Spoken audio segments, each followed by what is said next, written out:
Bueno, muy buenas tardes. Estamos aquí cumpliendo la cita a la cual nos hemos comprometido de estar todos los jueves para asistir a las clases de nuestra hermosa y gran escuela bíblica Minutos de Amor. Esta gran iniciativa que pues ha surgido por inspiración del Espíritu y con el mayor deseo de proveerles a ustedes una formación que les permita sumergirse con más destreza y muchísimo más amor en la Sagrada Escritura, en la palabra de Dios. Recuerden, soy Juliana Alejandra Triana Palomino, miembro del equipo de la revista Minutos de Amor. Soy biblista profesional y para mí es un placer estar acompañándolos a todos ustedes a esta hora para que nos sumerjamos en la riqueza de la palabra. Así que, porfa, recuérdenle a todas las personas, a sus amigos, a los que dijeron, oye, yo quiero participar de este curso, escríbanles, mándenles el link, recuérdenles que ya iniciamos la clase, ya estamos entrando a nuestra aula virtual, por decirlo así, para dejarnos empapar y abrazar por la riqueza de la palabra. Así que, bueno, vamos a tratar de recordar un poquito lo que veíamos la clase pasada, ¿no? En la que hacíamos un recuento, así muy abuelo de pájaro, sobre lo que es el Nuevo Testamento y el fundamento central del mismo, que es la resurrección del Señor, ¿no? La resurrección del Señor es lo que detona, es lo que inspira y lo que sostiene, por decirlo así, la, la propuesta del Nuevo Testamento. Así que vamos, así que vamos a estar muy pendientes, así que vamos a estar muy atentos a todo esto que vamos a desarrollar hoy, ya nuestra segunda clase, que espero disfruten mucho. Me gustaría ver sus comentarios, quienes ya están conectadas. Muy bien, desde Cali, Diana Astrid. Qué rico verte, bienvenida. Clara, bienvenida también. Victoria, desde Lima, Perú, ya lista, perfecto, muy bien. Entonces vamos a tener nuestro cuadernito listo para seguir tomando nuestros apuntes. Obviamente la Sagrada Escritura es vital, ¿no?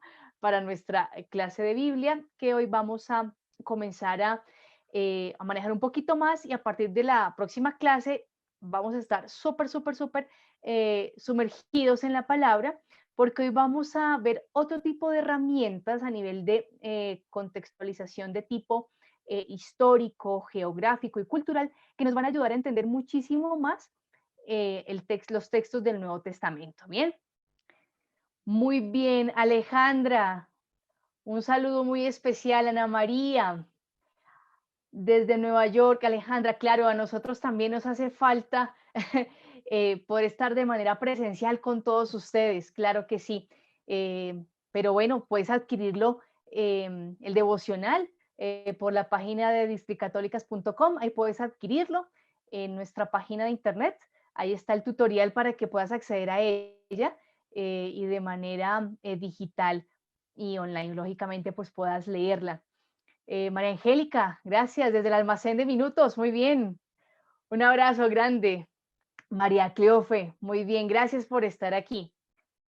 Muy bien, ahí vamos llegando varios amigos, vamos llegando varias personas a esta gran escuela. Qué bonito que el Señor es creativo y nos permite pues generar todo este tipo de iniciativas para estar muy unidos, para estar conectados a Él.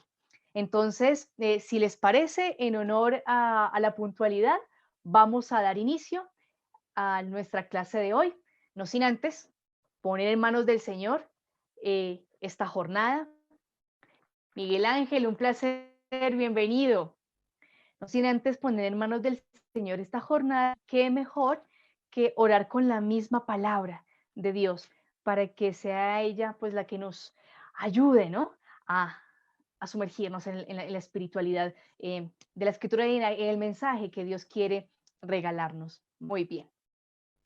Carmen, qué rico verte, muy bien. Jeffrey, buenas tardes. Bueno, entonces los invito a que por favor busquemos en nuestras Biblias el Salmo 19, entre paréntesis 18, para que hagamos nuestra oración inicial de la mano de este clamor que es muy bello porque es toda una alabanza a la palabra de Dios que se percibe en lo cotidiano, en la vida normal, a cada instante, a cada segundo. Y conforme vayamos leyendo el Salmo, ustedes se van a dar cuenta la belleza y la riqueza que nos ofrece en este momento para iniciar con nuestra clase. Vamos todos juntos a decir en el nombre del Padre, del Hijo y del Espíritu Santo. Amén. Repito, estamos en el Salmo 19, paréntesis 18. Los cielos cuentan la gloria de Dios. El firmamento anuncia la obra de sus manos. El día al día comunica el mensaje. La noche a la noche le pasa la noticia. Sin hablar y sin palabras, y sin voz que pueda oírse, por toda la tierra resuena su proclama, por los confines del orbe sus palabras. En lo alto, para el sol, plantó una tienda, y él, como esposo que sale de su alcoba, se recrea como atleta, corriendo su carrera. Tiene su salida en un extremo del cielo, y su órbita alcanza al otro extremo, sin que haya nada que escape a su ardor. Hemos leído los versos 1 al 7 del Salmo 19. Y fijémonos cómo el salmista nos regala una gran certeza y es que la creación entera, la vida cotidiana, cuenta la gloria de Dios. Desde su lengua original, el hebreo, podremos traducir como que los cielos no paran de contar la gloria de Dios y el firmamento narra y narra la obra de sus manos. Hermanos, que en este estudio de la palabra que vamos a hacer, sepamos forjar un corazón contemplativo que pueda encontrar los signos de la palabra y la enseñanza de Dios en cada aspecto de la vida, por pequeño que sea, porque a través de ello nos habla Dios. La palabra de Dios no queda reducida a su versión escrita, ya lo veíamos en la primera clase. Nuestra existencia se hace palabra de Dios cuando nos permitimos contemplar su acción divina en nuestra existencia. Por eso es sin palabras y sin voz que pueda oírse, pero en toda la tierra se percibe la voz, la presencia de Dios. Y quedémonos con el verso 7 que dice, tiene su salida en un extremo del cielo y su órbita alcanza al otro extremo, sin que haya nada que escape a su ardor. La palabra de Dios llega a todo lugar, a todos los corazones, independientemente de la situación que estemos viviendo. Así que abramos nuestra existencia a ese calor, a esa palabra de sanación, de santidad y de misericordia que el Señor nos quiere regalar hoy. Padre nuestro que estás en el cielo, santificado sea tu nombre. Venga a nosotros tu reino, hágase tu voluntad en la tierra como en el cielo. Danos hoy nuestro pan de cada día, perdona nuestras ofensas, como también nosotros perdonamos a los que nos ofenden. No nos dejes caer en tentación y líbranos del mal. Amén. Dios te salve María, llena eres de gracia, el Señor es contigo. Bendita tú eres entre todas las mujeres y bendito es el fruto de tu vientre Jesús. Santa María, Madre de Dios, ruega por nosotros pecadores, ahora y en la hora de nuestra muerte. Amén. Gloria al Padre, y al Hijo, y al Espíritu Santo, como era en el principio, ahora y siempre, por los siglos de los siglos. Amén. En el nombre del Padre, del Hijo, del Espíritu Santo. Amén. Bueno, aprovecho para saludar a Ángela Rocío. Bienvenida, Jairo Enrique, bienvenido, Amanda, buenas tardes. María Magdalena, dices que si se puede adquirir este curso porque tienes dificultades con el internet. Ok, los cursos, las clases las estamos subiendo a nuestro canal de YouTube. Entonces allí la puedes volver a ver por si en este momento la conexión en directo no te es factible. De igual manera para todos ustedes, ¿vale?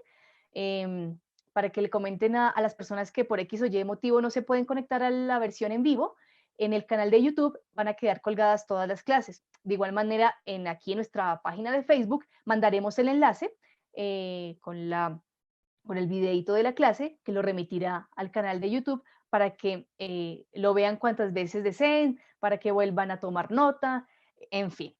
Bien. Silvia, bienvenida Silvia, gracias por estar aquí. Muy bien Silvia. Entonces, vamos a iniciar ya con nuestra clase, si les parece. Vamos a iniciar con nuestra clase para que nos sumerjamos en este hermoso mundo del Nuevo Testamento, así que voy a comenzar a compartir la pantalla para que ustedes puedan acceder a la presentación con diapositivas, ¿vale? Muy bien. Entonces, me confirman, porfa, si están viendo todos la presentación. Si vamos a ver. Muy bien, Omar. Ritadela, Joan Sebastián, Patri, Omar, muchísimas gracias por estar conectados. Me preguntan por el nombre del canal de YouTube, Revista Minutos de Amor. ¿Vale?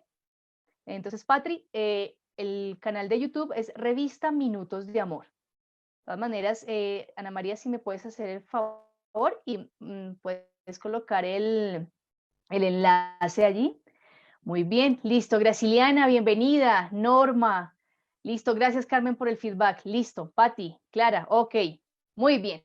Entonces, lápiz en mano, vamos a comenzar con nuestra clase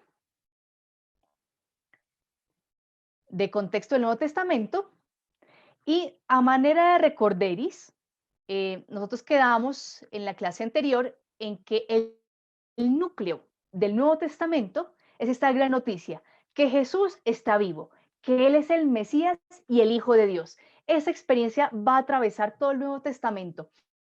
Y desde los evangelios hasta Apocalipsis, de diversas maneras nos van a insistir en eso. Y por eso nos van a decir, porque Jesús está vivo, ama. Porque Jesús está vivo, perdona. Porque Jesús está vivo, déjate transformar. Porque Jesús está vivo, ayuda a transformar la vida de tus hermanos.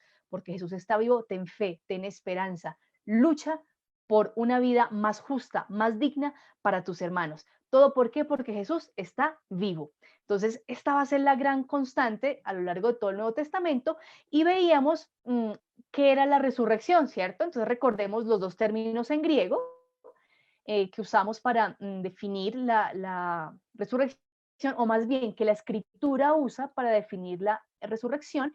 El primero es egeiro, que describe la acción de levantarse después de un estado de letargo, como de un estado de somnolencia.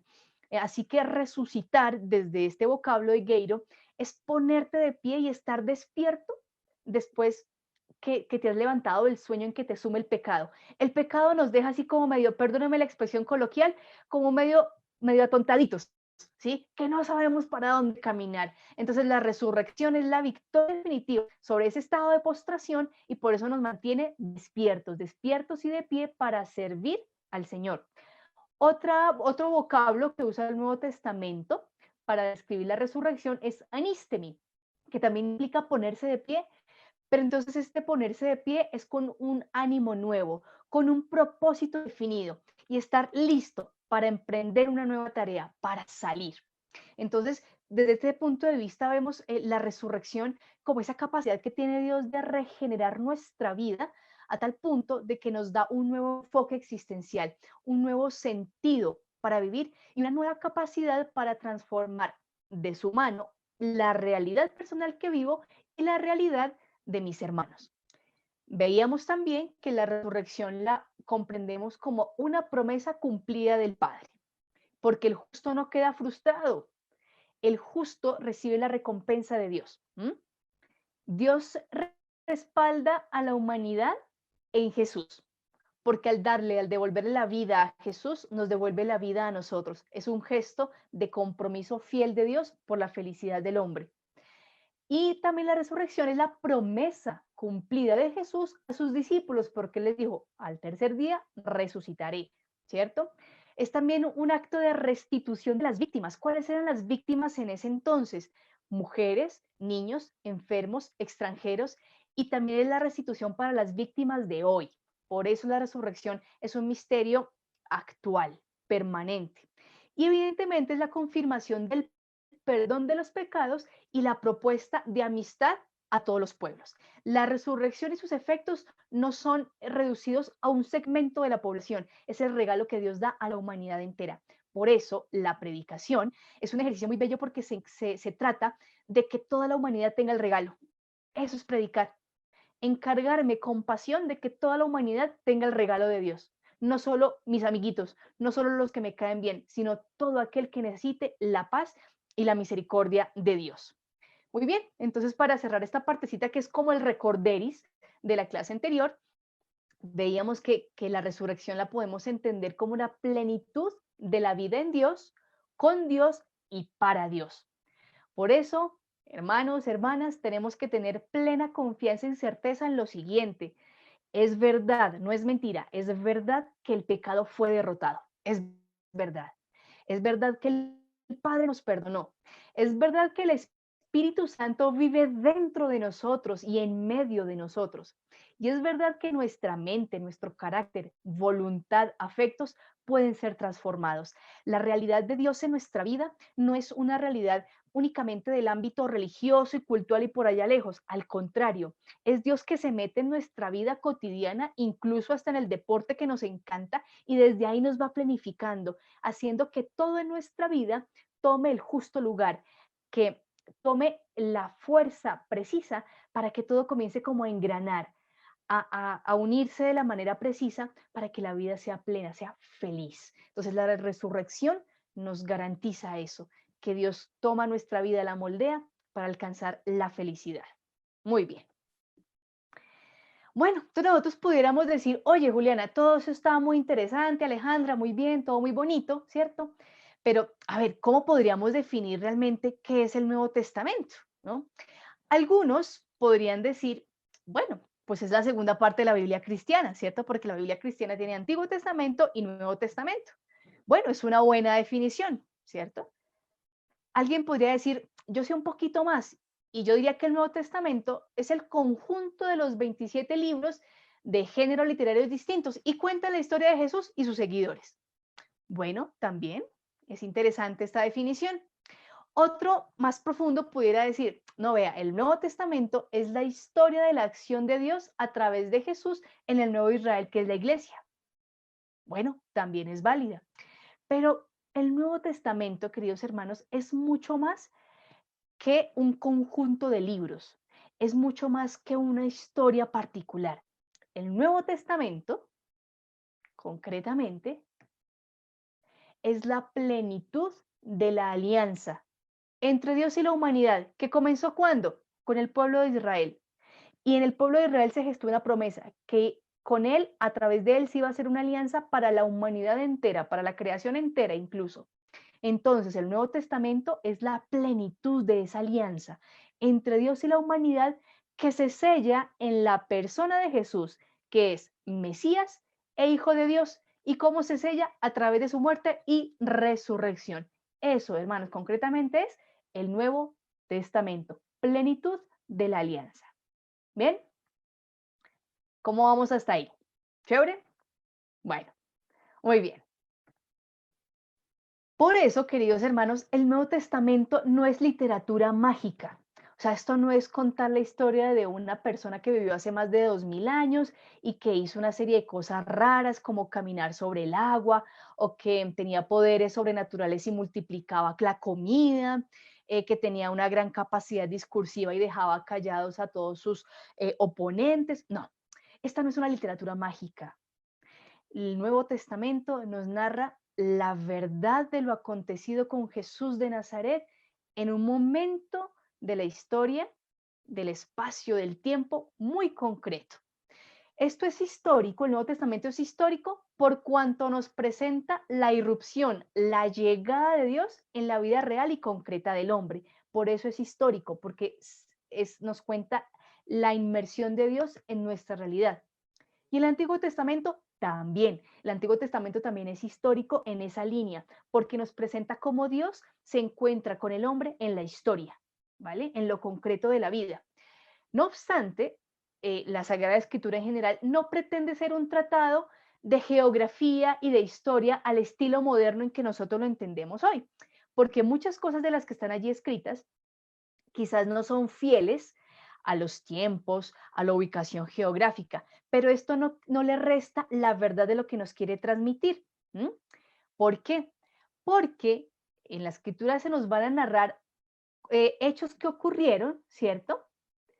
Pero nos los van a narrar mucho después de que eso aconteció, teniendo en cuenta una serie de contextos políticos, sociales, económicos y reales, religiosos y reales, ¿cierto? De la época en que sucedieron los hechos y también en la época en que fue redactado. Ya les decía, el Nuevo Testamento nos narra una serie de hechos posterior a la fecha en que ocurrieron. Entonces, en esa narración nos van a hablar de cosas que estaban en el tiempo de los hechos que nos están contando, pero también van a haber cosas del tiempo en el que el texto fue redactado. Y eso es muy interesante descubrirlo, porque vamos a entender la intención específica que tenía tal palabra, tal parábola, tal personaje dentro de este evangelio, o por qué Pablo usaba este vocabulario y no otro, por qué Apocalipsis hablaba de esta simbología particular, por qué la carta a los hebreos no inicia como una carta, por ejemplo. ¿Ven? Entonces, todas estas cosas son las que tenemos que comenzar a tener en cuenta para ver el Nuevo Testamento en toda su riqueza y también en toda la realidad que nos ofrece. ¿Bien? Entonces, lo que les estaba diciendo, el Nuevo Testamento nos va a contar una serie de cosas que sucedieron realmente, ¿cierto? Pero entonces vamos aquí a tener en cuenta una cosa, cómo digamos es el orden, ¿no? O cómo es el proceso para que pasemos del hecho al escrito. ¿Cómo es ese proceso? Como todo, pues parte de un hecho concreto, ¿cierto? Un hecho real, un hecho real. ¿Qué pasa a la luz de este hecho real? Pues que se generan una serie de comentarios, divulgación y hay una preinterpretación del acontecimiento. Lo voy a poner de una manera sencilla. Excúsenme, voy a bajar aquí un momentito la cortina, que el sol es hermoso, pero entonces no permite que yo los vea ni que me vean ustedes de la mejor manera. Listo, muy bien. Así las cosas les decía, ¿no? Todo parte de un hecho concreto y a la luz de ese hecho se comienzan a generar comentarios, divulgación, como cuando acontece algo en nuestro barrio, ¿cierto? Entonces, vemos que en la casa del vecino escuchamos que hay ruidos, ¿no? Y escuchamos que algo se rompió, ¿no? Y después entonces nos acercamos y verificamos que estaban jugando y se rompió un florero. Bueno, al día siguiente, entonces nosotros le contamos a la vecina del otro lado, oye, si supiste que ayer, no sé, estaban los vecinos como jugando, esos son todos como aburridos, ¿no? Y raro que estaban jugando y rompieron el florero y mira, y eso debió ser como caro. Y entonces la otra vecina va a decir, o el otro vecino va a decir, ay, sí, pero raro, porque ellos no tienen como plata para comprar floreros, raro que se les haya roto eso, y son como bien huraños como para que estén jugando, ¿ve? Entonces ahí se comienza a hacer una serie de comentarios, divulgación y preinterpretación del acontecimiento a la luz de una serie de cosas que son interesantes o relevantes para la comunidad. Lo mismo pasa con los acontecimientos narrados en el Nuevo Testamento. Ocurrieron una serie de milagros. Jesús sanó, Jesús habló, Jesús hizo unos signos muy particulares. Y eso quedó tan grabado en la memoria de sus seguidores que una vez llega el acontecimiento de la resurrección, ellos comienzan a divulgarlo, a decirlo, a decir, claro, cuando Jesús nos hablaba de entregar la vida, nos estaba hablando también ya de la cruz. Claro, cuando Jesús nos hablaba de que no, él no quedaría en el olvido y que viviría, claro, nos estaba hablando de la resurrección. Y así comenzaron esas pequeñas comunidades a recordar y a reinterpretar esos acontecimientos con Jesús, hasta que finalmente, con el paso de mucho tiempo, hay una transmisión escrita de la interpretación del hecho que ocurrió, pero con algo adicional, una propuesta de sentido e intención particular para generar adhesión, para generar la fe en Jesucristo. Bien, entonces, por eso es que vamos a encontrar a nivel de los evangelios ciertas diferencias en algunos textos que encontramos en, en los tres, bueno, en los cuatro evangelios. Por ejemplo, el relato de la pasión. Nosotros vamos a encontrar que si bien hay eventos generales que se repiten, no suceden de la misma manera, ¿cierto? Entonces uno dice, oye, ¿y por qué? Por esto que les cuento. Porque hay una preinterpretación del acontecimiento y una transmisión escrita de la interpretación del hecho con una propuesta de sentido. ¿M? Cada comunidad que escribe un evangelio quiere dar un mensaje concreto a la comunidad que los va a escuchar, que va a recibir el texto. Bien, y eso obedece a las necesidades que la comunidad tenga en el momento en que se encuentra dando testimonio de Jesús. Entonces van a entrar una serie de elementos a influenciar el cómo interpreto lo que pasó ayer con Jesús y eso cómo me sirve para vivir el hoy, mi fe. Porque lo que interesa con la escritura de los evangelios y el resto de textos del Nuevo Testamento es actualizar la acción de Jesús. Lo que hizo y dijo Jesús ayer, ¿cómo lo vivimos nosotros hoy que hemos decidido seguirle? Bien, así las cosas, queridos amigos, el Jesús de la historia, que caminó, que comió, que abrazó, que sanó, dista del Cristo de la fe a nivel temporal. ¿Y en qué sentido? En que conforme a lo que hizo Jesús a nivel histórico, esto fue leído e interpretado por la fe y nos presenta toda una serie ya de nuevas categorías y nuevos conocimientos alrededor de la persona de Jesús. Con el Jesús de la historia para muchos no era claro que Jesús era hijo de Dios y que era el Mesías. Con el transcurso del tiempo y gracias a que sus seguidores comentaron, hicieron interpretaciones a la luz del Espíritu, pudieron llegar a decir que Jesús era hijo de Dios. Y aquí ya encontramos esas verdades de fe sobre Jesús. Entonces, como les escribo yo acá, respecto al Nuevo Testamento, ¿no? Hay más de 30 años de distancia entre el hecho como tal y lo que se escribió del hecho. Bien, ¿cómo vamos hasta ahí? ¿Cómo nos sentimos? Muy bien.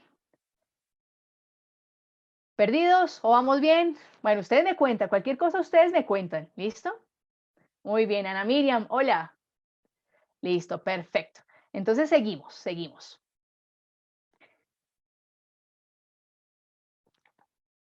Rápidamente, la caracterización literaria entonces del Nuevo Testamento, de todo lo que se va a escribir sobre Jesús, lo vamos a encontrar en 27 libros en el Nuevo Testamento. ¿M?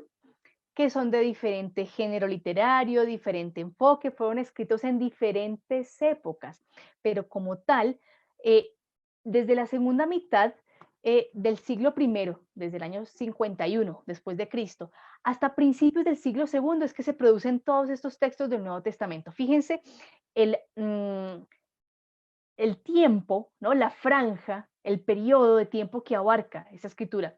Así que, así como nosotros cuando escribimos algo hoy y mañana decimos, oye, no, esto falta como algo más, o no era ese no era el significado como tal, el significado iba para tal cosa. Así pasó con los escritos del Nuevo Testamento. Conforme las comunidades iban creciendo, iban madurando su conocimiento del Señor y su experiencia de Jesús en los avatares que les tocaba vivir, pues iban profundizando en la comprensión del mensaje salvífico y esos avances los iban poniendo por escrito. Entonces, fíjense que el Nuevo Testamento, al igual que el resto de la escritura, no fue escrito así, de una vez, ¿no? A veces pensamos que la inspiración del Espíritu es que alguien está sentado, cierra los ojos y así no le va llegando pues como por Bluetooth todo el mensaje. No, los textos se escriben con tiempo, gracias al contacto entre la fe, la experiencia divina y la historia. a través de ese ejercicio de madurez y de interpretar y de pedir la luz del Espíritu para conocer eh, qué quiere decir Dios en este momento de la historia a la luz de lo que ya hemos aprendido, ¿no? Entonces, con el Nuevo Testamento tenemos que comprender esto para que veamos la misma evolución sobre el conocimiento de Jesús y sobre el crecimiento también que van teniendo las comunidades en aspectos concretos de la fe. Bien, esto lo vamos a ver en clases posteriores, pero ahorita se los planteo. Los géneros literarios que encontramos en el Nuevo Testamento son cuatro principalmente. Está el género narrativo. eh, bueno, de hecho, el género como tal es evangelio. El género literario es evangelio, que nosotros lo podemos agrupar para nuestro entender en el género narrativo, pero realmente el género es evangelio. Marcos, el evangelista Marcos es el que se inventa este género, el género evangelio, y ya vamos a ver por qué. Y otro libro de tipo narrativo es el texto de Hechos de los Apóstoles. El género epistolar, donde están todas las cartas, ¿no? Las paulinas, deuteropaulinas, pastorales y cartas católicas. Después vamos a ver qué es esto de deuteropaulino y cartas católicas, todo eso. Bien, vamos a encontrar también discurso, vamos a encontrar la retórica en la carta a los hebreos. ¿Cómo así? Después nos vamos a dar cuenta que el texto de Hebreos es un discurso, es una homilía del cristianismo del primer siglo y es bellísimo. Si ustedes se fijan, no tiene la estructura típica de una carta. Cuando lleguemos allá vamos a degustar esos detallitos. Y el género apocalíptico, cuyo representante pues, es el libro del Apocalipsis. Bien, entonces fíjense la variedad de propuestas interpretativas, no solamente a nivel de experiencia en el tiempo, sino de forma de escribir esa experiencia que nos ofrece el Nuevo Testamento. Y a veces pensamos que eso es como lo mismo, ¿no? Pero fíjense que hay matices, que hay formas especiales de decir las cosas y obviamente quienes escriben, los autores del Nuevo Testamento, pues son hijos de su época y van a usar recursos literarios, recursos retóricos propios de su ambiente cultural. ¿Ven? Listo. Vamos a ubicarnos temporalmente. Vamos a ubicarnos temporalmente en todo esto que acontece en el Nuevo Testamento. Entonces, vamos a hablar de tres etapas. La etapa 1, vamos a comprenderla entre el año 27 y el año 33 después de Cristo, aproximada más o menos, ¿no? ¿Qué nos ocupa esa primera etapa?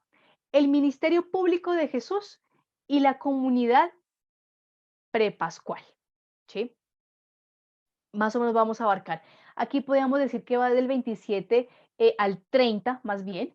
Eh, Gran parte de los expertos coinciden en afirmar que Jesús murió el 7 de abril del año 30, ¿sí? 7 de abril del año 30.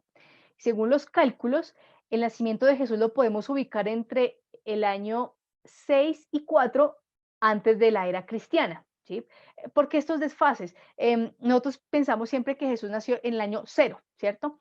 Al hacer ya un cómputo muchísimo más acertado, eh, nos percatamos que Jesús nace en el año 6 o 4 antes de la era cristiana, ¿cierto? Y muere, en eso sí hay más consenso, muere en el 7 de abril del año 30.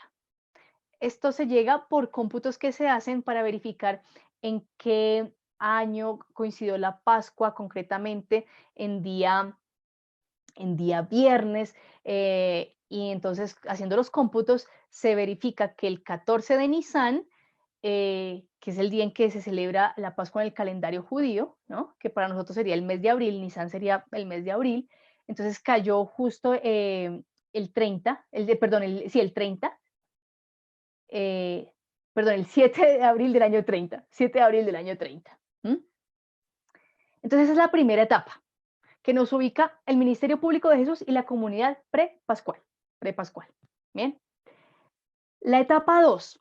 En la etapa 2 vamos a tener la primera generación de cristianos, o también cristianos de primera generación. Esta etapa va a abarcar desde el año 30, 33 hasta el año 70. ¿Por qué hasta el año 70? Porque en el año 70 Jerusalén es destruida y ocurre la gran dispersión eh, de los judíos, pues son expulsados de su tierra, ¿no? Y digamos que el cristianismo comienza su dispersión muchísimo más amplia. El año 70 es un año que nos marca también un antes y un después. Entonces, esta segunda etapa, pues vamos teniendo la primera generación de cristianos. ¿M? Aquí tenemos ya la comunidad post-pascual, porque es la comunidad que se forma en torno a Jesús resucitado. Bien, esta primera generación de cristianos, ¿por quiénes está conformada? Por los testigos oculares, ¿sí? Las personas que escucharon a Jesús, las personas que vieron a Jesús, sus seguidores como tal, y ellos, ¿qué hacían? Se dedicaron a la enseñanza, a la misión y a la fundación de las primeras comunidades. Durante este periodo, del año 30 al 70, vamos a tener la acción fuerte, fuerte, fuerte de la fundación de las primeras comunidades y la iglesia va a ser muy activa, muy, muy, muy activa a nivel de misión. Bien, la etapa 3 la tenemos del año 70 al año 110 aproximadamente. Todo esto, lógicamente, es después de Cristo, ¿no? Aquí en esta tercera etapa vamos a tener la segunda generación de cristianos, que son las comunidades que comienzan a escribir. Es la segunda generación de cristianos, aquellos que no fueron testigos oculares, sino que recibieron la enseñanza de los que sí fueron testigos oculares, los que van a escribir. Por eso les decía yo que en los textos del Nuevo Testamento vamos a encontrar aspectos del contexto propio de los hechos que nos narran, pero también del contexto propio del momento en el que se escribe, ¿sí? Y por eso el hecho que ocurrió hace 30, 40 años, ¿cierto? Se escribe ahora con una interpretación muchísimo más profunda gracias a la experiencia que ya se ha tenido como seguidor de Jesús en un ambiente particular. ¿Mm? Entonces, en esa tercera etapa se comienzan ya a organizar las primeras comunidades, surgen una serie de servicios, una estructura muchísimo más, más compleja, digámoslo así, ¿no? Ya comienzan a surgir que los diáconos, las diaconisas, comienza a surgir la figura del presbítero, del episcopo, todos estos, ¿no? Y como les digo, comienza a surgir en esta etapa 3, se consolida como tal, pues la aparición de los escritos del Nuevo Testamento, incluso de aquellos que no quedaron en el canon, porque hubo muchos escritos en este periodo que no fueron declarados como textos canónicos, bien porque no tuvieron una representatividad alta para las comunidades, porque no fue ampliamente distribuido o porque las mismas comunidades consideraban que lo escrito allí no correspondía a la fe que ellos habían recibido. Bien, entonces, para ubicarnos también geográficamente en estas tres etapas, en la etapa 1, ¿sí? Nos vamos a concentrar en con la comunidad prepascual y el ministerio público de Jesús va a estar concentrado en Palestina, es decir, en la tierra de Israel, y algunas regiones paganas como Tiro, Sidón, la Decápolis, Gerasa, que podemos recordar los nombres de estas ciudades en los textos evangélicos, ¿verdad? La segunda etapa, que es la etapa de la primera generación de cristianos, del año 30 al año 70, vamos a estar concentrados en Palestina, Siria, Asia Menor y Roma. ¿Mm? Ya los cristianos van a comenzar a expandirse en estas zonas. Y una etapa 3, donde ya que es del año 70 al año 110, ya el cristianismo va a estar comenzando a difundirse por las regiones del imperio. ¿Por qué por las regiones del imperio? Ustedes recordarán el viejo adagio que dice, todos los caminos conducen a Roma, ¿verdad? Pues el imperio romano fue tremendamente estratégico en construir vías para que todo realmente quedara comunicado con la ciudad que era en ese momento el centro del mundo, Roma. Entonces, aprovechando esas vías, los cristianos se fueron moviendo con facilidad para lograr la dispersión de la fe. Muchos historiadores dicen, sin esas vías, que fueron realmente una ayuda, el cristianismo se hubiera demorado mucho más en dispersarse, porque digamos que el imperio ofreció toda una especie de infraestructura vial para comunicar, ¿no? Bien, ¿cómo vamos hasta ahí? ¿Cómo han sentido todo esto? Cuéntenme.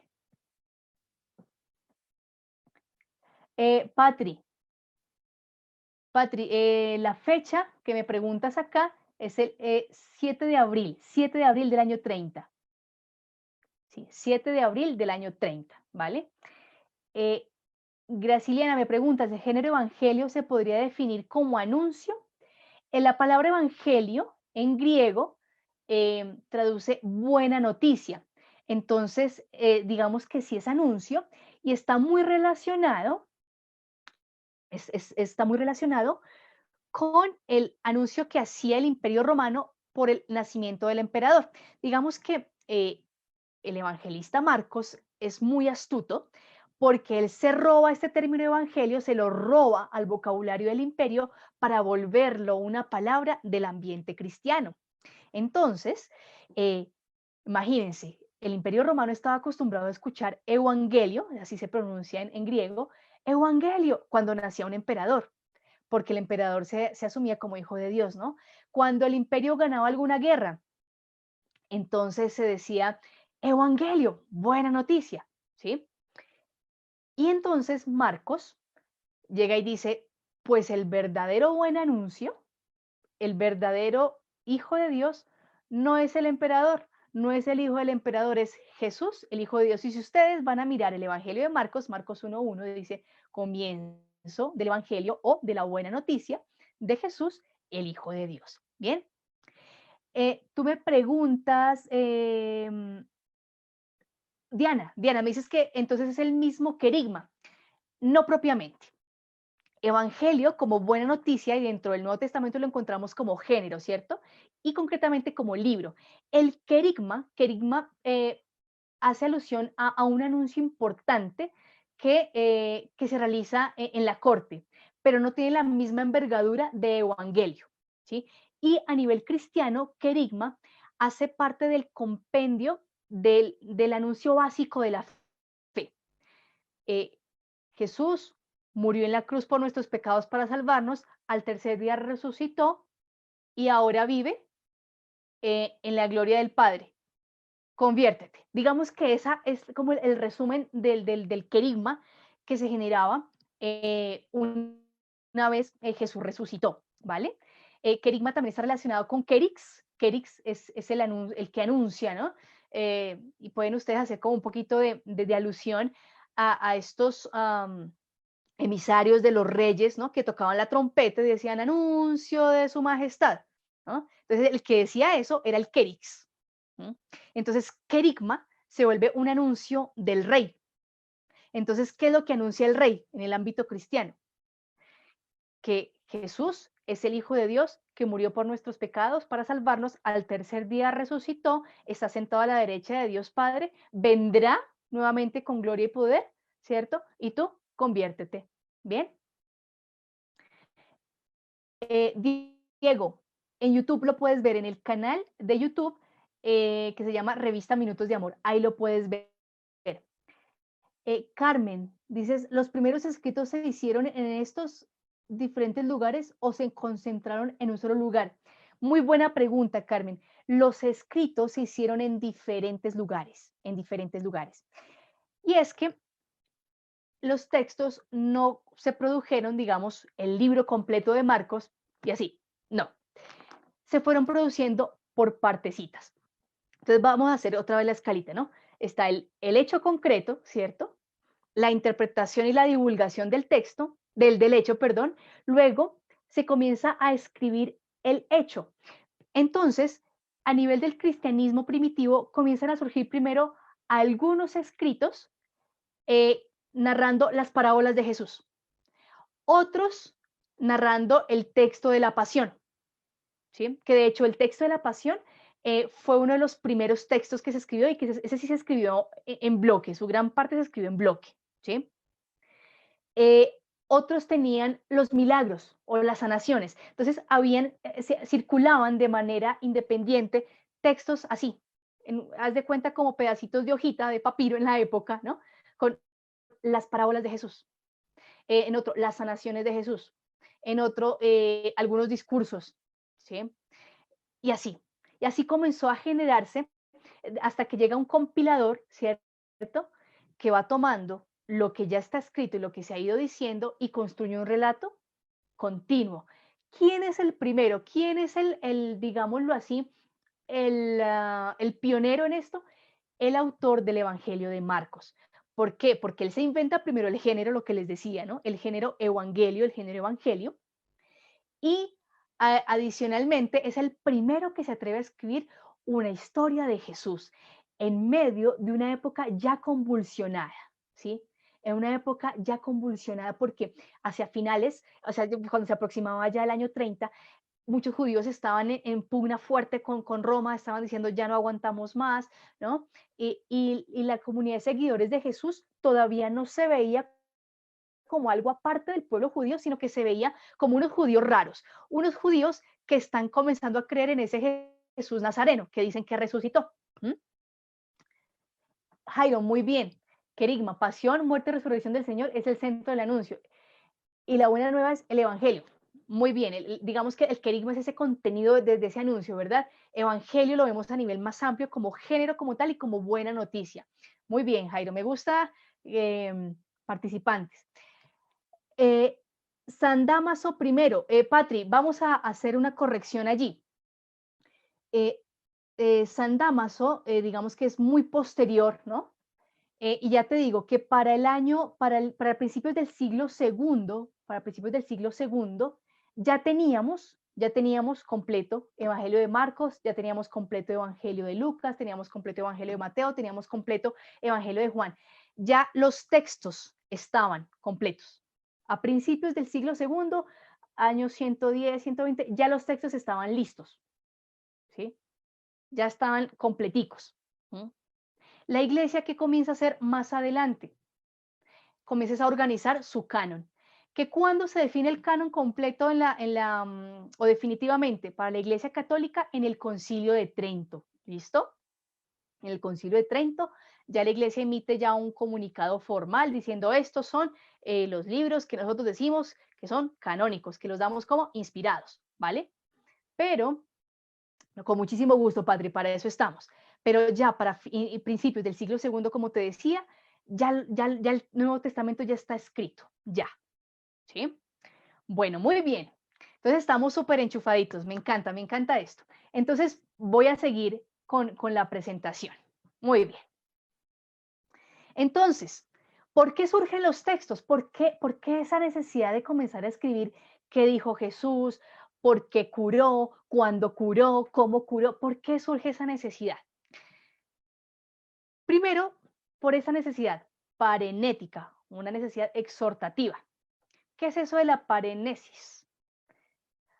Por una necesidad de dar razones de la fe. De manera muy pronta, los seguidores de Jesús se ven obligados a decirle a sus hermanos judíos por qué ellos creen en Jesús. Y como van entrando poco a poco en el mundo grecorromano, tienen la necesidad de explicarles a esos que no son judíos, pero que les interesa saber de Jesús, las razones de por qué hay que creer en él.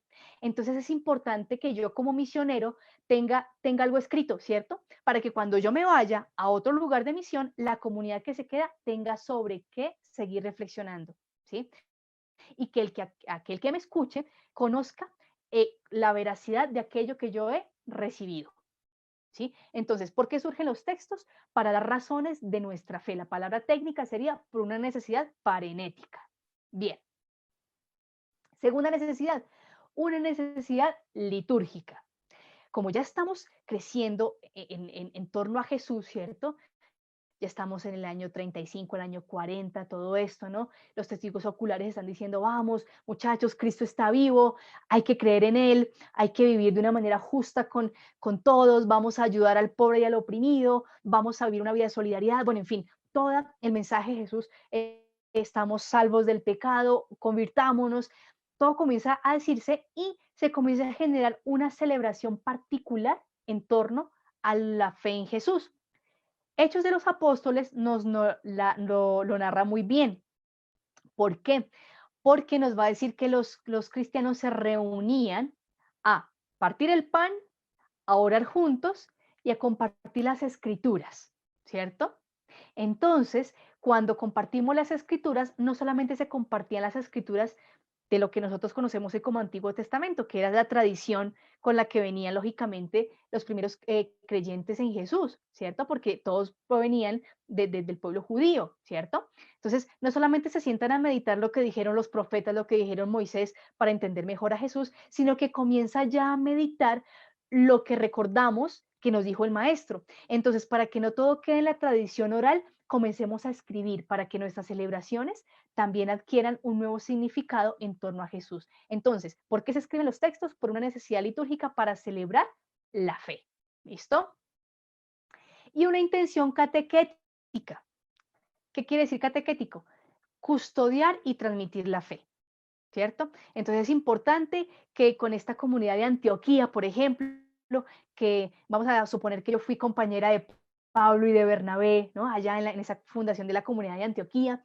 Entonces, como esa comunidad queda creciendo, ¿no? Una vez Pablo y Bernabé se van a seguir fundando comunidades, pues entonces, así como ella, muchas comunidades quedaban con la necesidad de seguir instruyendo a los que hacen parte de la comunidad y a los que probablemente van a entrar, ¿cierto?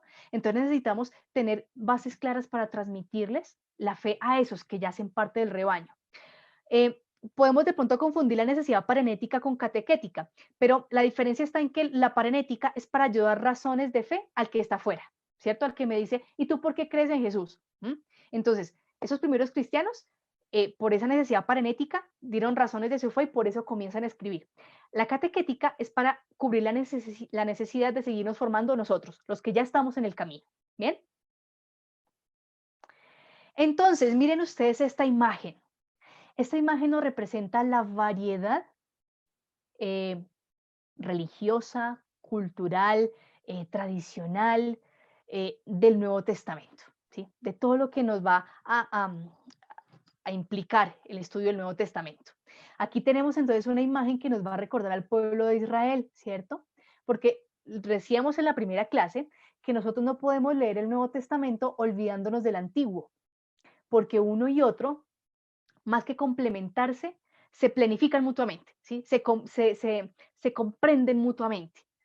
Cuando yo leo muy bien el Antiguo Testamento, soy capaz de entender por qué Jesús hizo lo que hizo y por qué las promesas se cumplen en Jesús. Y cuando leo el Nuevo Testamento, comprendo muchísimo mejor la acción de Dios con el pueblo de Israel. Bien, entonces el Nuevo Testamento nos va a traer también esa experiencia de promesa que se viene gestando en este pueblo, ¿sí? Cuyo evento central de salvación consiste en la salida de la esclavitud, ¿sí? Entonces, para el Antiguo Testamento, para el pueblo de Israel, es vital la creencia en este Dios que nos sacó de la esclavitud, ¿sí? Y que nos volvió a rescatar después del exilio, ¿m? Y que nos dejó una ley para que la cumplamos y de esa manera podamos seguirlo con fidelidad.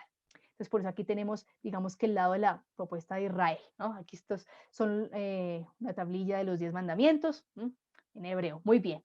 Tenemos un contexto de imperio, Roma, porque recordemos que desde el año 63 antes de Cristo, ya Roma estaba en la tierra de Israel con la conquista que realizó Julio César. ¿M? Entonces, desde esa época Israel estaba bajo el dominio de Roma, pero también bajo la influencia de la filosofía griega, ¿sí? El pensamiento griego. Entonces, esta serie de cosas, ¿sí? La tradición espiritual y religiosa de los primeros seguidores, más el contexto político en el que se movían y el contexto, digámoslo así, filosófico en el que estaban envueltos, entró en juego al momento de comenzar a narrar a Jesús, de reescribir la historia de Jesús y de transmitirla. ¿Bien? Entonces, ¿dónde surgen los textos? Si vamos a hablar de un ambiente religioso, surge en medio de diversos grupos religiosos. Jesús cuando actúa, ¿cierto? En el tiempo en que estuvo de manera histórica, caminando, sanando, hablando, enseñando, estaba imbuido en medio de un ambiente donde habían escribas, fariseos, esenios, había una casta sacerdotal, había un fuerte control del templo, ¿cierto? Pero también había fe pagana, fe politeísta y habían filosofías diversas. ¿Mm? El ambiente político, económico y cultural que rodea estos hechos que nos narra el Nuevo Testamento, pues obviamente estaba el Imperio Romano, ¿no? Que generaba presión por aquello de los impuestos y el vasallaje, también había que pagar impuestos para el templo, ¿sí?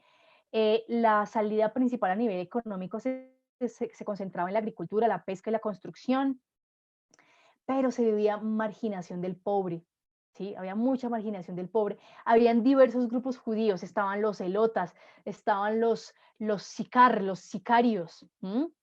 Había mucho grupo subversivo. Entonces, fíjense, todo este ambiente era muy variopinto, ¿sí? El entorno geográfico. Entonces vamos a encontrar hechos que nos narran que ocurren en puertos marítimos, otros en aldeas continentales, y ustedes saben que el pensamiento de una persona de zona costera es muy distinto al que vive en el continente. ¿M? Vamos a encontrar pobladores de zonas fértiles, otros de zonas desérticas, y lo mismo, todo esto influye en la manera en que se interpreta la vida. Entonces, los textos surgen en un ambiente existencial donde hay todo esto. Y partiendo de la pregunta que me hacía Carmen, si no estoy mal, comienzan a escribirse en, en, en un contexto de Palestina, pero después, conforme las comunidades se van dispersando, los cristianos se van dispersando, a esos lugares donde van llegando se van reescribiendo. Éfeso, por ejemplo, ¿sí? La zona de Antioquía de Siria es otra escuela importante donde surgen esos muchos textos. Pero ante todo, los textos surgen es desde esa experiencia, ¿no? De aquellos seguidores de Jesús que en medio de toda esta situación comienzan a interpretar y reinterpretar y actualizar la enseñanza de Jesús. Bien, entonces, una aclaración previa, nosotros no podemos hablar de Jesús resucitado si nos olvidamos de Jesús de Nazaret, que caminó por Galilea, Samaria y Judea haciendo el bien. O sea, nosotros no podemos hablar del Jesús por allá de la fe y por allá el Jesús de la historia. No, es la misma persona, pero que tenemos que comenzar a leerlo precisamente desde esas dos perspectivas, ¿cierto? Desde el Jesús inmerso en su realidad de judío, de hombre normal, ¿cierto? Y también del Cristo que nace de la fe que los primeros cristianos comienzan a acunar a la luz de esa reinterpretación de la vida de Jesús en ellos. ¿M? Por eso el Cristo de la fe que nos proclama Pablo es el mismo Cristo que sanó a la mujer encorvada, es el mismo, no podemos desligarlos, ¿no? Pero también tenemos que tener en cuenta lo siguiente, nosotros no podemos pretender que al leer los evangelios vamos a llegar al Jesús histórico químicamente puro, por lo que ya hemos visto, porque los hechos que nos narran, concretamente los evangelios, ¿cierto? Distan muchísimos años del hecho histórico concreto. Entonces lo que nosotros vamos a tener es una, a un acercamiento a Jesús por la interpretación que hicieron estos primeros seguidores de él, ¿cierto? Ay, y entonces, ¿cómo así? ¿No vamos a llegar al Jesús verdadero? Claro que sí, porque esa interpretación que hacen las primeras comunidades y los testigos oculares es con base en ese Jesús que vivió, comió y estuvo con ellos. ¿M? Y la reinterpretación que se hace de Jesús es precisamente el cómo ellos describieron que se podía vivir a Jesús y vivir de Jesús en sus contextos particulares. Por tanto, nos acercamos al Jesús vivo, al Jesús real, a través de la experiencia de los hermanos que nos precedieron en la fe. Proceso similar hacemos nosotros hoy en nuestra predicación, en nuestra labor de predicación, ¿cierto? Que a través de lo que nosotros vivimos y enseñamos, los nuevos hermanos creen en Jesús. Y gracias a eso, ellos pueden comenzar a tener una relación personal con Jesús, ¿cierto? Porque nosotros lo sentimos vivo, sentimos que Jesús está con nosotros, ¿cierto? Muy bien.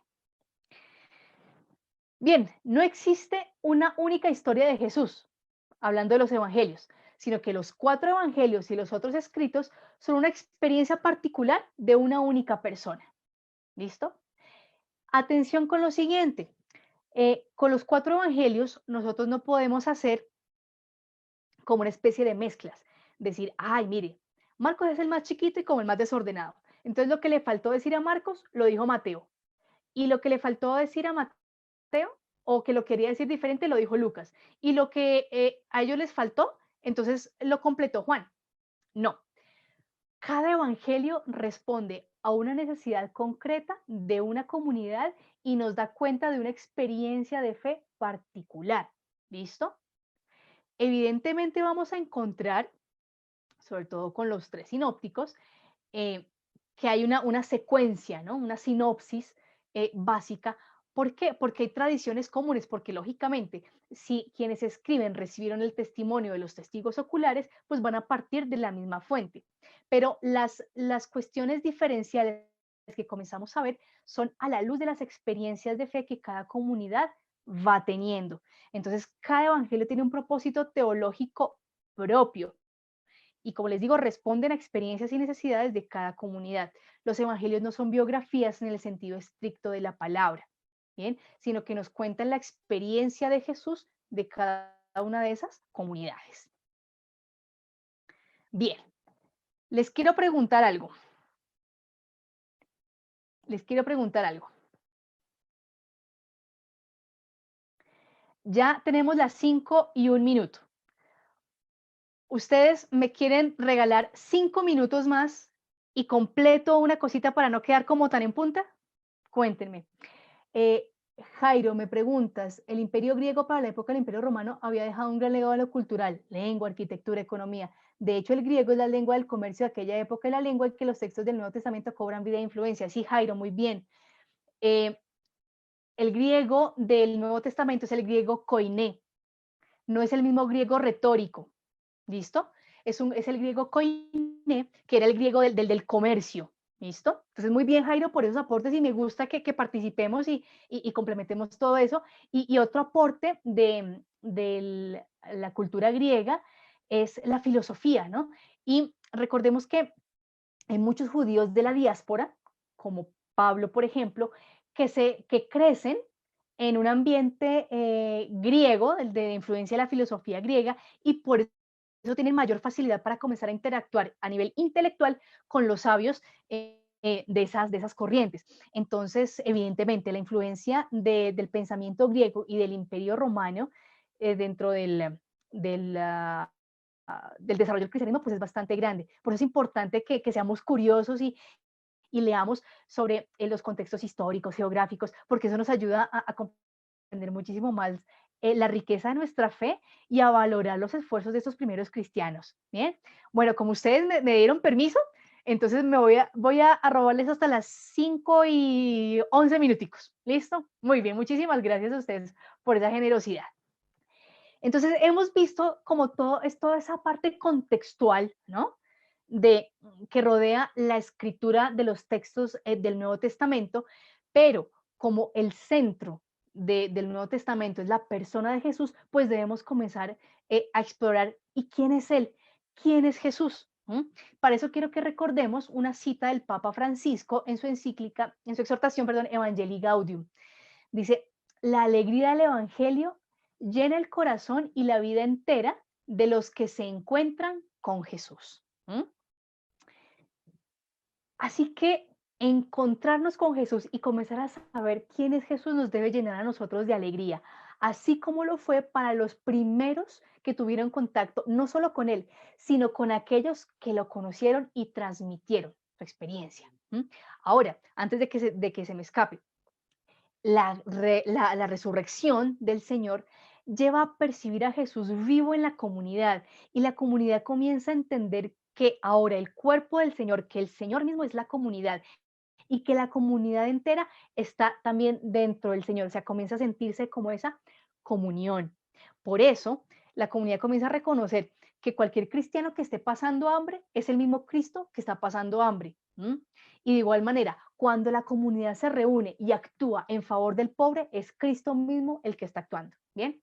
Entonces, por eso es importante que nosotros en nuestros procesos de catequesis y de evangelización, queridos hermanos, tengamos muy presente eso, que la iglesia entera hace presente a Cristo, ¿sí? Y la iglesia entera está dentro de Cristo. Somos una comunión. Gracias al Padre y al Espíritu nos hacemos uno. ¿Bien? Entonces, vamos a ver quién es Jesús. ¿Quién es Jesús? Entonces, vamos a tomar elementos de la investigación de la crítica histórica y algunos datos que también nos arrojan los mismos evangelios. ¿Bien? Entonces, a mí me encanta presentar a Jesús inicialmente como el joven de Galilea, porque Jesús eh, podemos imaginarlo en su tiempo de misión como un joven con ilusión de cambio, como un joven que se dejó impactar fuertemente por la realidad que estaba viviendo su pueblo, y esa apertura, esa sensibilidad especial lo hizo abrirse al llamado especial que el Padre le tenía. Veamos lo siguiente, eh, Jesús es verdadero Dios y verdadero hombre, y en su verdadera humanidad, Jesús vivió a plenitud todo lo que conlleva ser humano. Entonces no quiere decir que Jesús ya tenía así en su cabeza, uy, a 3 cuadras me va a salir un soldado romano, tengo que esconderme, o ay, ya viene ese Caifás otra vez a montarme problema. No, sí, así como pues premoniciones, ¿no? No, Jesús vivió su experiencia humana de discernimiento humano. Jesús también tuvo su discernimiento vocacional. Y eso es lo lindo de reconocer en Jesús como verdadero Dios y verdadero hombre. ¿Por qué? Porque al reconocerlo igual a nosotros en ese camino de búsqueda de Dios, lo sentimos compañía y sentimos que puede ser para nosotros ese modelo y camino para poder llegar al Padre. ¿M? Entonces Jesús asume este trasegar humano del discernir, del ver Dios qué querrá con esto, Dios qué querrá decirme con lo otro. Entonces veamos a Jesús como ese joven de Galilea que se deja tocar por la realidad de su pueblo y a la luz de la fe en el Dios Salvador que él tiene, comienza a darle respuesta. Bien, Jesús comienza su actividad misionera alrededor de los 27, 28 años, y se consideraba en el pueblo judío que una persona era ya adulta, madura, ¿no? Hacia los 30 pasaditos, ¿sí? Entonces Jesús ya estaba aproximándose a su mayoría de edad. Viejo, reviejo, era alguien de 50 años para la época, ¿sí? Era ya un anciano. Porque pues recordemos que en esos tiempos, pues digamos que la salud era muchísimo más precaria, ¿no? Entonces, por eso algún salmo dirá que el más robusto llegará hasta 80, ¿no? Y la longevidad era visto como una gracia muy grande. Entonces Jesús ya estaba aproximándose a su mayoría de edad cuando él inicia su ministerio. Por tanto, es un joven maduro que está buscando darle respuesta a Dios con algo que él siente que él le pide, ¿cierto? Entonces el joven de Galilea, Jesús de Nazaret, ¿no? Y Jesús de Nazaret, judío, Jesús nace en un contexto particular, al seno de una cultura, una religión concreta. O sea, Jesús no sale de la nada, ¿no? Jesús sale en un pueblo con una historia concreta y una fe definida. Jesús era judío. Y cuando un judío se va a definir, él se define en varios términos, ¿no? Entonces, judío por tribu, porque recordemos que después de todos los avatares que sufre el pueblo de Israel, con las 12 tribus, ¿no? La tribu sobreviviente es la tribu de Judá.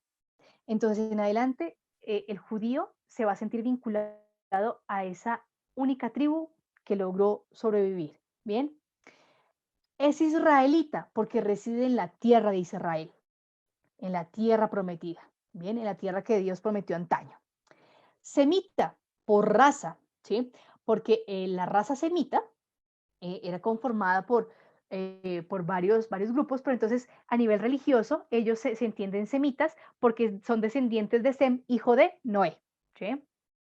Y hebreo porque era la lengua cultural del pueblo judío. Para la época de Jesús, la lengua que funcionaba entre los judíos era el arameo. ¿Cuándo llega el arameo a la tierra de Israel? Cuando ellos retornan del exilio de Babilonia, ¿sí? En el siglo V antes de Cristo. Entonces, en Babilonia, muchos judíos deportados aprenden el arameo y cuando llegan a su tierra, esa es la lengua que se va a mantener. Y el hebreo queda, digamos que como uso de lengua sagrada, lengua cultural.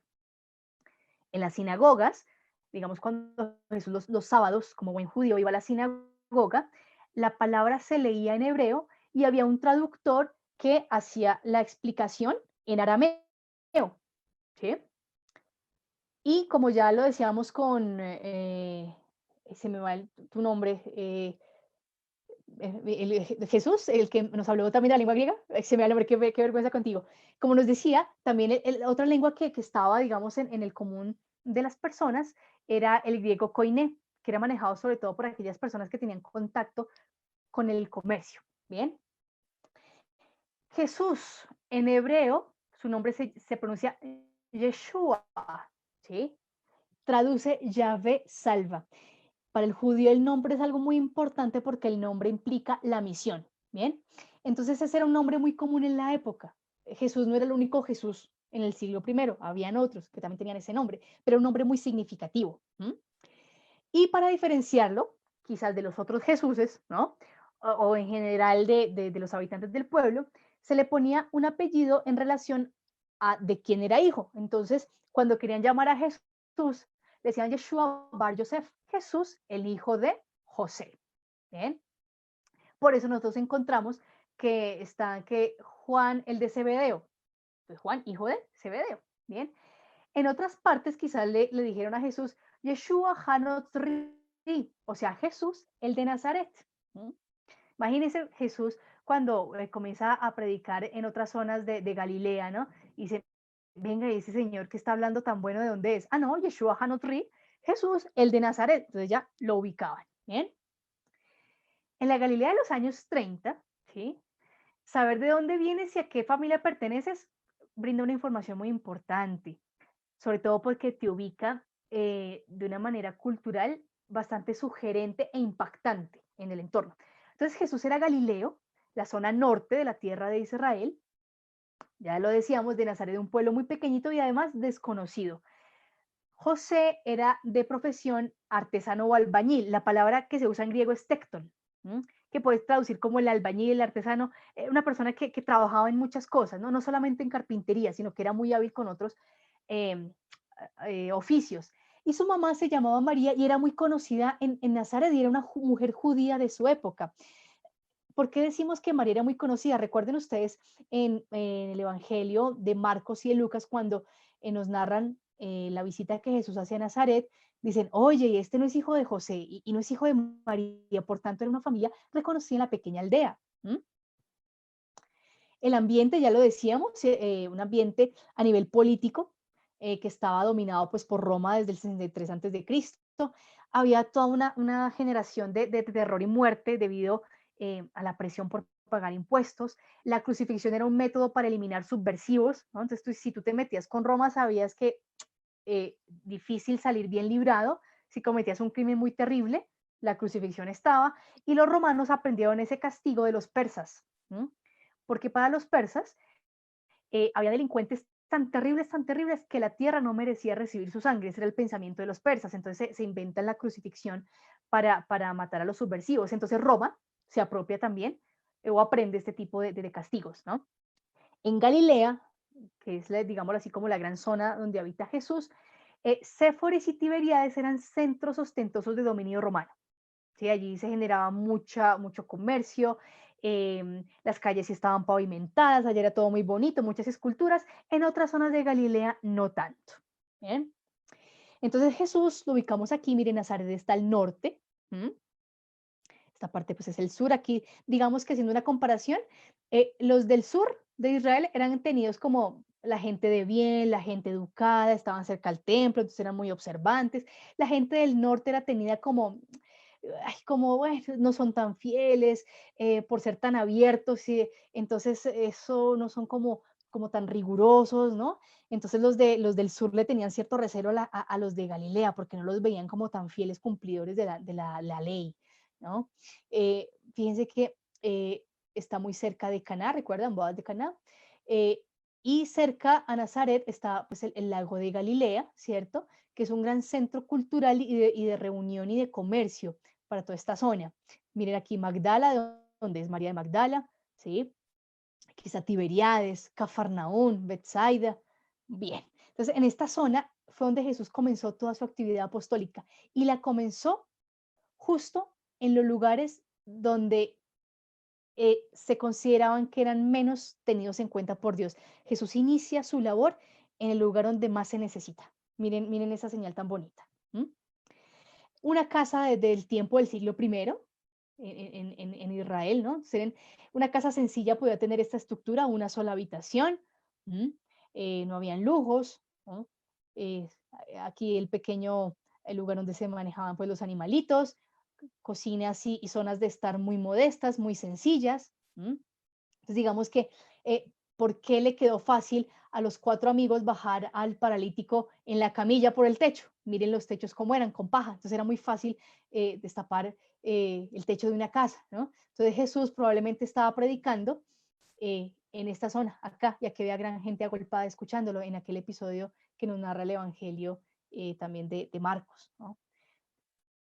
Era una región, la zona norte, la zona de Jesús era una región de vocación agrícola. Por eso Jesús estaba tan acostumbrado a ver los procesos de siembra, estaba acostumbrado a ver cómo se comportaba la gente cuando había pérdidas. ¿Mm? Estaban las granadas, los higos o las brevas, las uvas, el trigo, una región muy próspera, muy rica. La zona sur, la zona de Judea era un poco más desértica. Entonces, como les decía, esta zona del lago de Galilea, pues una zona importante para la pesca y el comercio, y digamos que en los evangelios el lago de Galilea adquiere un componente eminentemente vocacional, porque allí es donde Jesús convoca, donde Jesús enseña, donde Jesús llama. Entonces, hablar en los evangelios del lago de Galilea es evocar el llamado de Dios a que yo me integre a su servicio. Como les decía, Galilea no era considerado pues como tan de buena fama, ¿no? Por los del sur, porque no tenía un centro de culto importante. Allí estaban simplemente las sinagogas. Y por no tener un centro cultural importante, tampoco abundaban grandes maestros de la ley en Galilea.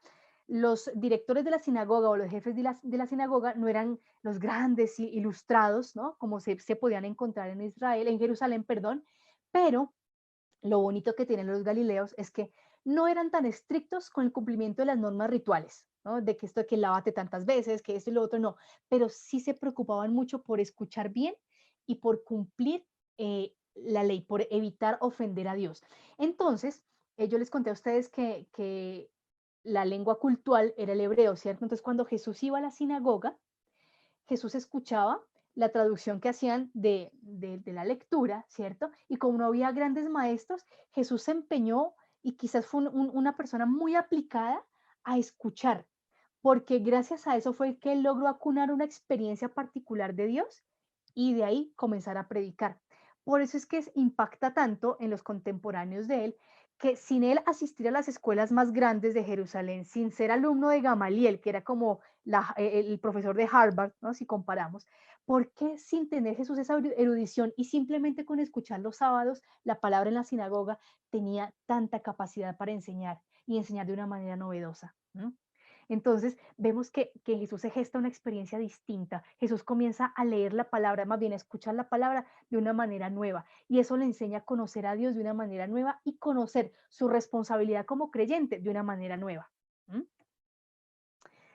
Ya les dije, ¿no? En Galilea se hablaba pues el arameo porque el arameo desplazó al hebreo una vez llegaron los judíos de Babilonia.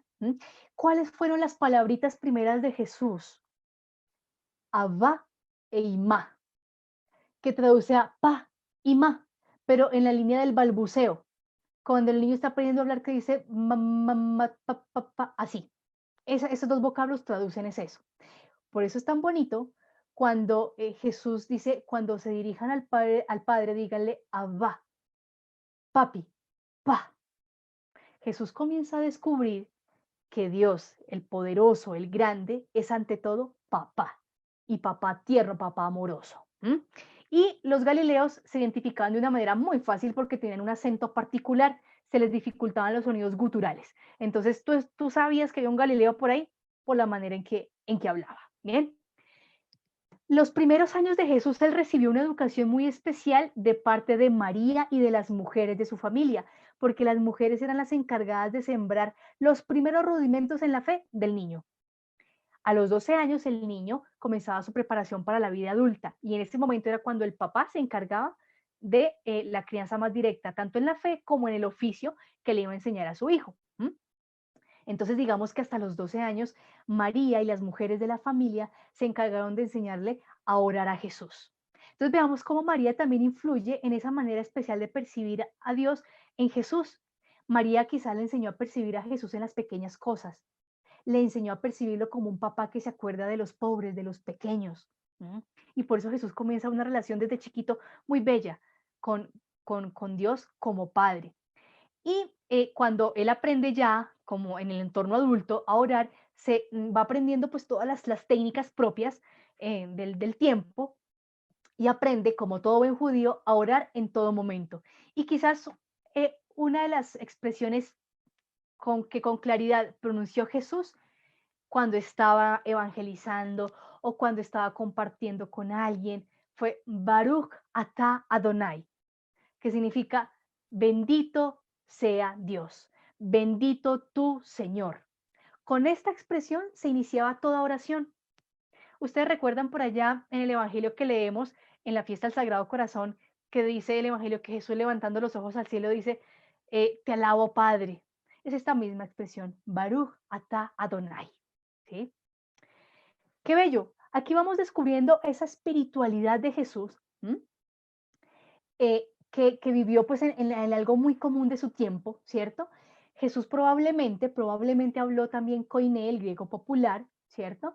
Y varios de su grupo también lo hablaban. Con seguridad, Andrés y Felipe hablaban koiné, porque ellos venían de la zona de Tiberíades y en Tiberíades había gran comercio, eh, digámoslo así, internacional. Y recordemos que Tiberíades era una zona de influencia del imperio.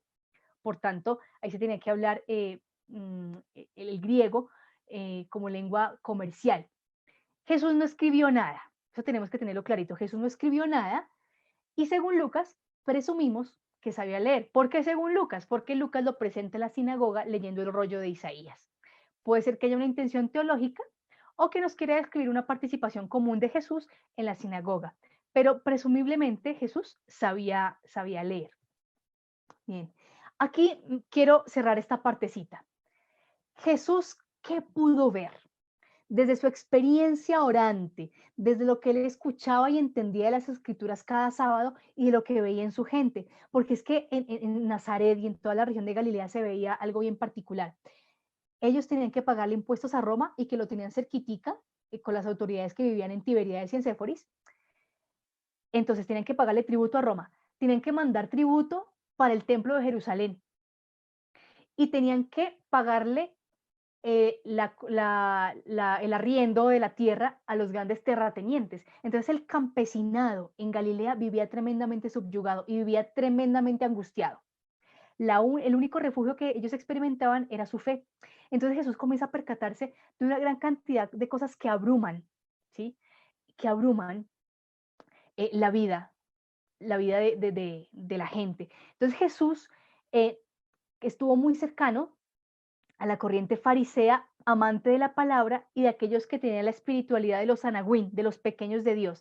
Y desde esa manera Jesús se empeñó en ser realmente fiel a Dios, de la manera alternativa al que lo hacían las típicas autoridades del momento, que en vez de ofrecer alivio y misericordia, ofrecían era más opresión y se encargaban de señalar, tú no cumples, tú eres impuro, tú no puedes. Jesús comienza a ver las cosas de otra manera. Jesús comienza a ver la misericordia de Dios que se promete en el Antiguo Testamento de otra manera. Entonces Jesús comienza a decir, oye, hay necesidad de un mundo más justo, de un mundo según Dios, no la justicia según Roma, no la justicia según otras filosofías, sino según Dios, pero el Dios que es papá. Jesús comienza a ver que existe discriminación de unos y otros por dinero y prácticas religiosas. Entonces, si tú eres fariseo o si eres saduceo o si eres pobre o si eres rico, comienza a generarse una serie de trato diferencial, para unos buen trato, para otros maltrato, por cosas que no tienen nada que ver con la pureza real del corazón. Jesús dice, aquí esto no me entra, no me cuadra, ¿no? Jesús ve que hay hombres y mujeres encarcelados por su miedo, lo que yo les decía, miedo a Roma, miedo a las autoridades judías, ¿m? Miedo a fallarle a Dios, porque como les decían que tantas cosas estaban mal hechas, entonces, caramba, con cualquier cosa puedo estar ofendiendo, ¿no? Y se dio cuenta Jesús que había una necesidad de libertad y alegría en el mundo. Y eso gesta en él algo importantísimo, y es su predicación transversal, que es el reinado de Dios. Quiero finalizar entonces con esta expresión del padre Pagola en su libro Jesús, aproximación histórica. Dice, lo decisivo para Jesús no es observar la ley, sino escuchar la llamada de Dios a entrar en su reino. Lo absoluto no es ya la Torá, o sea, la ley, ¿no? Sino la irrupción de Dios promoviendo una vida más humana. Hay algo en Jesús que despierta de manera especial su perplejidad. Por una parte, les cautiva aquel profeta que siente como propio el sufrimiento de los enfermos, la humillación de los pobres, la soledad de los excluidos. Lo que no pueden entender es su increíble acogida a los pecadores. Ningún profeta de Dios actuaba así. Se siente amigo de los perdidos. Jesús comenzó a entender que había que generar una nueva vía donde llegara el verdadero reinado de Dios. ¿Y cuál era ese reinado? Donde al pobre, al pecador, al oprimido, se le acogiera para que Dios lo restaurara. Jesús entendió que el reinado de Dios no es el rechazo al que se porta mal y la bienvenida y el halago al que se porta bien, sino que es la acogida al que anda por mal camino para sanarlo, curarlo, demostrarle que es amado para que comience a obrar el bien. Ese y eso fue lo que comenzó a como a desencajar la mentalidad de los contemporáneos. Para los pobres, Jesús era la buena noticia, pero para los que estaban acomodados en sus riquezas, Jesús no resultó alguien muy cómodo. Por eso, el reino de Dios se convirtió en la pasión de Jesús. Amigos, vamos a dejar hasta este punto porque vamos a iniciar en la próxima clase con un comentario acerca de qué es el reino para poder entrar al primer texto que nos va a hablar de Jesús, que es el Evangelio de Marcos. El evangelista Marcos es el primero que se atreve a escribir una historia de Jesús. Entonces, el reino de Jesús, el reino de Dios, perdón, la pasión de Jesús. Con eso vamos a iniciar la próxima clase. Muchísimas gracias por estar aquí, por su tiempo, gracias por esos minuticos extra que me regalaron. Que el Señor los siga bendiciendo abundantemente. Y como tareita les voy a pedir un favor. Yo voy a adelantar aquí estas diapositivas. Les voy a pedir una tareita. Para la próxima clase, porfa, lean el Evangelio de Marcos, completico. Léanse todo el Evangelio de Marcos.